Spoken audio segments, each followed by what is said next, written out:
ここはうちの寝室なんですけども、このベッドの両サイドにサイドテーブルの方を IKEA で買ってきて組み立てました。で、購入してきた IKEA のものはこのトリスルというタイプです。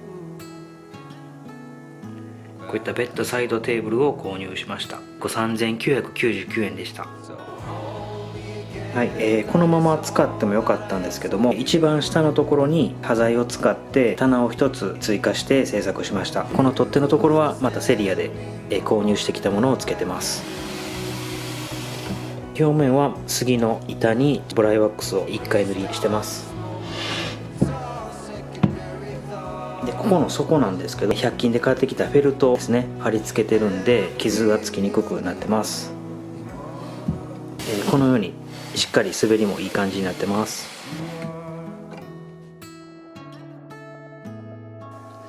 で、この照明は、オーデリックのものですね。これを取り付けてます。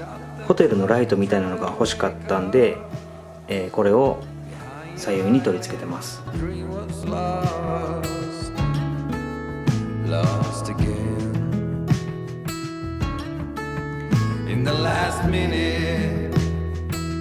I told you everything I wanted to. Now you follow